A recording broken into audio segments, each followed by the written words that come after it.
नमस्कार विद्यार्थियों।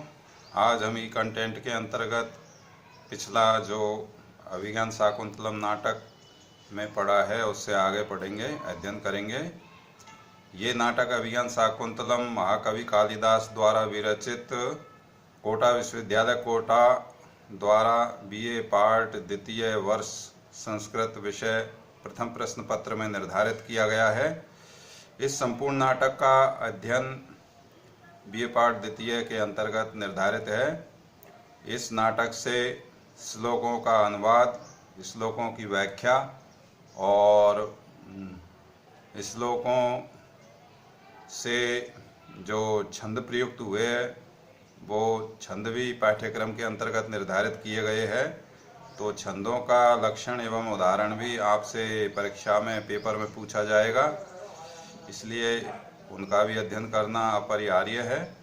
और इस नाटक से सामान्य प्रश्न भी पूछे जाएंगे, जो कि मैंने पूर्व में निर्धारित पाठ्यक्रम के अंतर्गत जो सिलेबस है और सिलेबस के अनुसार जो सिलेबस को 5 इकाइयों में विभक्त किया गया है, उसके अकॉर्डिंग 5 इकाइयों में जो क्वेश्चन पेपर कैसे आएगा उसका प्रारूप मैंने आपको पूर्व में समझा दिया गया था कि प्रथम प्रश्न पत्र जो यूनिट 1 से आएगा उसमें प्रत्येक यूनिट से 2 प्रश्न लेते हुए पहले प्रश्न में कुल 10 प्रश्न आएंगे जिनका उत्तर देना अनिवार्य है। प्रत्येक प्रश्न जो बहुत ही शॉर्ट आंसर का होगा उसका जो मार्क्स है वो 1 नंबर का होगा। एक प्रश्न 1 नंबर का। इस प्रकार से पहला प्रश्न में 10 प्रश्न होंगे, वो 10 प्रश्न 1-1 नंबर के 10 नंबर के होंगे, तो उनको करना कंपलसरी है। वो प्रत्येक इकाई से 2 प्रश्न निर्धारित करते हुए आएंगे। अब हम ई कंटेंट के अंतर्गत अगला जो श्लोक है, इसमें अपन चल रहे थे कि सूत्रधार और नटी होते हैं, वो नाटक के रंगमंच पर प्रवेश करते हैं और नाटक की कथा वस्तु का बीजारोपण करते हैं। तदुपरांत जो सूत्रधार कहता है कि ये दर्शकों को आप कुछ सुनाइए, तो नटी गीत सुनाती है। तो सूत्रधार उसमें कहता है कि मैं आपके गीत से मंत्रमुग्ध हो गया था और मैं यही भूल गया था कि हमें किस नाटक का या प्रकरण का अभिनय करना है या मंचन करना है या दर्शकों को दिखाना है। खलु विस्मृता अयम।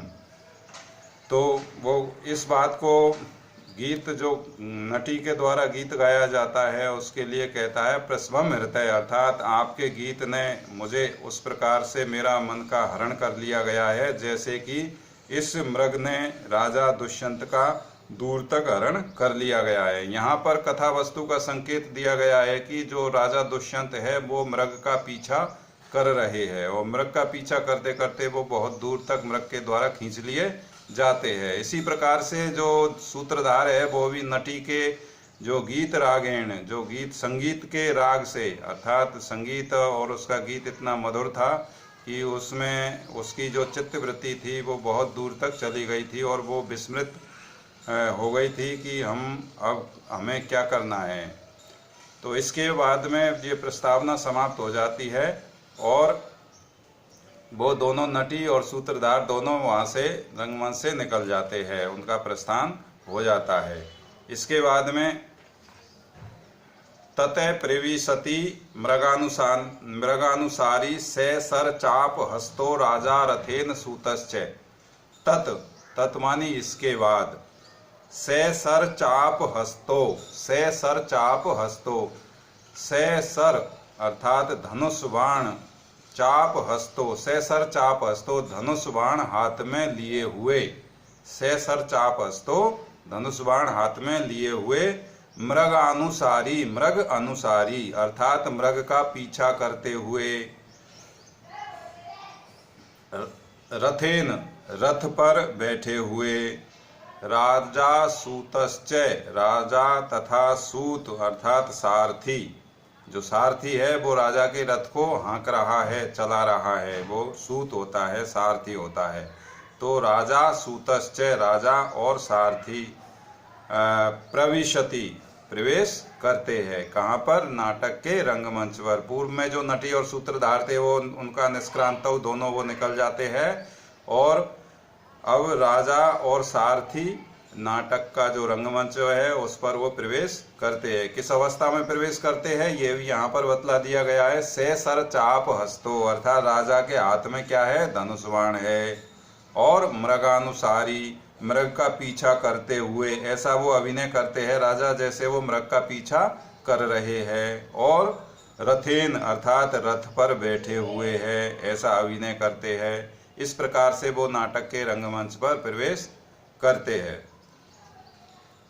सूत सारथी कहता है, राजानम मृगम च अवलोक्य, राजानम मृगम च अवलोक्य, राजा और मृग को देख करके, राजानम मृगम च अवलोक्य, राजा को और मृग को एक साथ देख करके। आयुष्मन, आयुष्मन कृष्ण सारे ददत चक्षु त्वयि च अधिज्य कार्मुके, मृगानुसारिणम साक्षात पश्यामि एव पिनाकिनम। ये श्लोक है।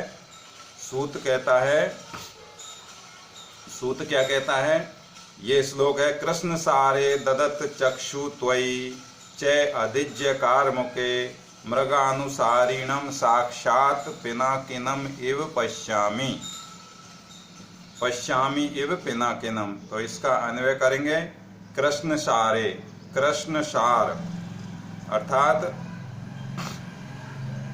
कृष्ण सार मृग, ये एक विशेष प्रकार का मृग होता है जो कि काला और चितकबरा होता है, हैं? ये कृष्ण सारे, कृष्ण सार मृग, चितकबरा मृग, कृष्ण सारे अधिज्य कार्मुके, हैं? धनुष पर, अधिज्य कार्मुके, धनुष पर प्रत्याचा चढ़ाए हुए, धनुष पर प्रत्याचा चढ़ाए हुए, त्वयि अपि, आपको अर्थात तुमको, ये राजा के लिए आया है, अर्थात त्वयि अपि, तुम्हारे ऊपर। एक तो कृष्ण सारे, कृष्ण सार मृग पर, और एक अधिज्य कार्मुके जो धनुष पर प्रत्याचा चढ़ाए हुए, त्वयि अपि, आप पर।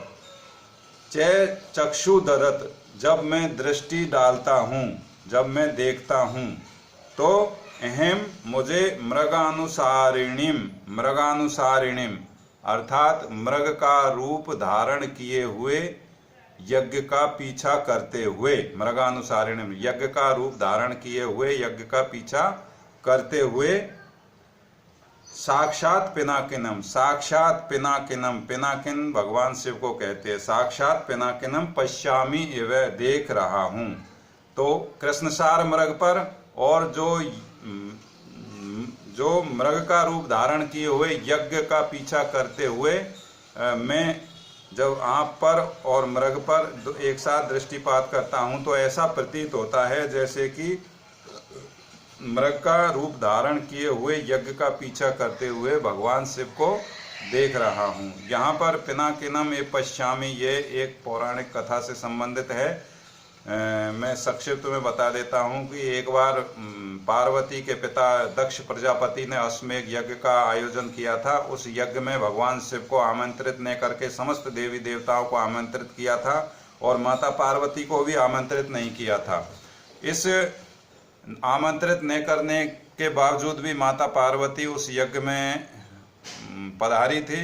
वहाँ पर जब पार्वती जी पहुँची तो वहाँ पर दक्ष प्रजापति जो पार्वती जी के पिताजी थे, उन्होंने भगवान शिव का अर्थात पार्वती के पति का घोर अपमान किया और अपशब्द कहे। इससे रुष्ट होकर के माता पार्वती ने वहाँ पर अपना एक प्रकार से देह त्याग दी और जब भगवान शंकर को इस बात का पता लगा तो उन्होंने वहाँ पर जाकर के दक्ष प्रजापति का वध किया और उसी दौरान जो यज्ञ था वो मृग का रूप धारण किए हुए भागने लगा तो भगवान शंकर भी अपना पिनाक धनुष हाथ में लिए हुए और उस यज्ञ का पीछा करते हैं और उसका वध करते हैं। तो वो स्वरूप था, वो दृश्य था, उसका वर्णन यहाँ पर सूत ने सारथी ने किया है कि मुझे ऐसा लगता है, ऐसा प्रतीत होता है कि वो यज्ञ का पीछा करते हुए साक्षात पिनाकिनम पश्यामि, मैं साक्षात भगवान शिव को देख रहा हूँ। धन्यवाद। अगला ई कंटेंट में अग्रिम श्लोक का अध्ययन करेंगे। Thank you.